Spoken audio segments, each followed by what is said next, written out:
I was really lucky. I had an excellent art program in elementary school, and I saw artist studios. We were taken to some artist studios. We were taken to Bill Reed's studio and Robert Davidson's studio, and it just sort of gave me the impetus that that was what I could do. And then also in elementary school, I drew a lot in all my books, and one of my elementary school teachers gave me a special book to draw in, and that was sort of the beginning of it all, I think.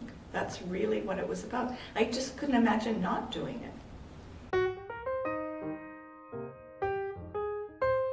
Although my background is in printmaking, which is what I graduated art school in, after I finished and was working, I came upon a Spanish artist, Ramon Piu Calles' work, and it was very sculptural, and it really turned my perception of what jewelry was. It was no longer just a beautiful, fine piece of jewelry, gold and silver, the traditional approach, but it was actually sculpture that you could wear, and people interacted with it, and it had as much message and importance as a painting, sculpture, or a print. And then when I moved to the United States, I had the opportunity to become involved with the jewelry program at the University of Washington by attending lectures, and I met one of the graduate students there who really was a mentor for me, Maria Phillips.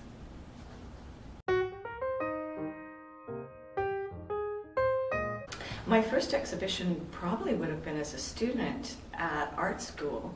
I definitely had a graduation exhibition at NESCAT at the Anna Leonowens Gallery. That was part of the requirement to graduate at that time.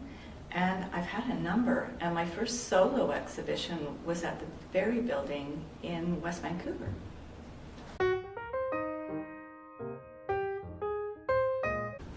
So this summer, I was a visiting artist at Nova Scotia College of Art and Design in part of their Summer Visiting Artists series, and I held a solo exhibition. It was really wonderful to have that opportunity to exhibit in a gallery of that size. It was a bit overwhelming, and it really pushed me in ways that I hadn't really anticipated. I spent the year preparing for it and looked at it as an opportunity to combine both the print and drawing making that I do with the work. So I had a combination of really large drawings and brooches and necklaces. And some were displayed on the wall, as we're doing in this exhibition, and some were in cases. It was just an incredible opportunity to show on another coast and at that magnitude.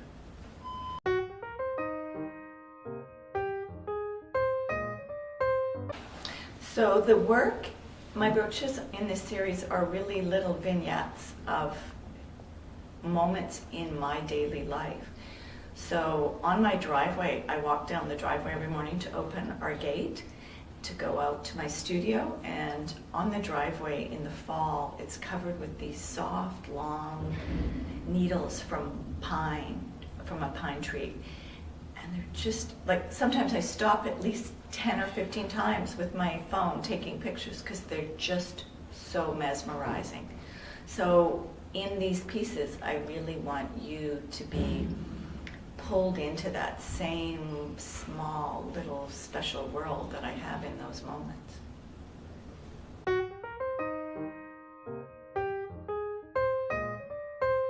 As I mentioned earlier, I had a solo show in Nova Scotia, so some of the work that's in this exhibition I also exhibited within that exhibition. So I did a number of presentations while there. I did a gallery presentation that was open to the public, and I also did a presentation for the students where they came to the gallery. So at that point, we opened the cases and the students got to handle the work, and in many ways it was similar to the photo event that Louise and I did for this exhibition, and that once they got their hands and felt the texture and put the work on, the work itself became more animated and the public became more animated.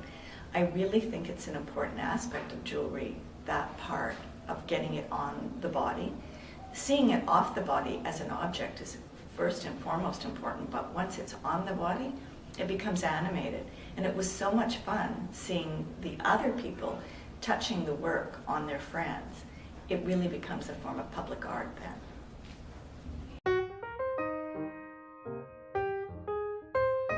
Wow, that's a tough one. It's hard to get in someone else's head, but I hope that they are seduced by the textures and the surface that I create in much the same way that I'm seduced by those same sensual textures and the materials that I use when I'm making the work.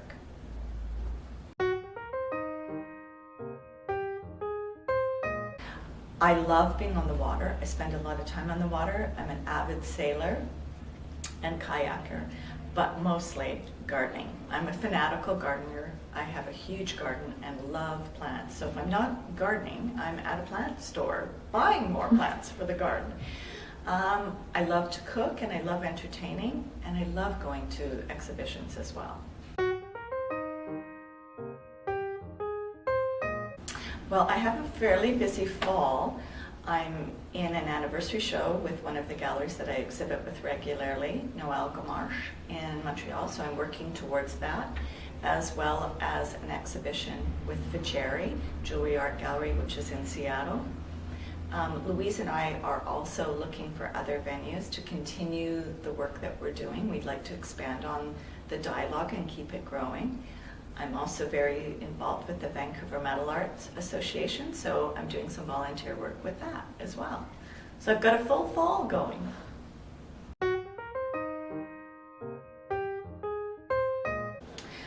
I think it's really exciting that we're exhibiting more art jewelry in Vancouver. I think this is a fabulous opportunity for the public to see different types of work in the field of jewelry. I think there's some really interesting work that Louise and I have created, and it's interesting to see the dialogue and the difference between our work, as well as the photo event that we did, how the public responds to the work. So I think it's a great opportunity. And there's also, coming to the exhibition gives you the opportunity to see the wonderful work at Craft House on a whole.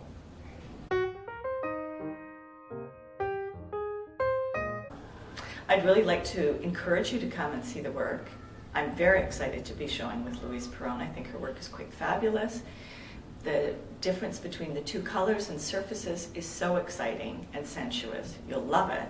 You really need to come and see it. And I'd also like to take this opportunity to thank the Craft Council of British Columbia for this fabulous opportunity to exhibit with them. Their space is really amazing, and you need to see that too. So come on down and see the exhibition.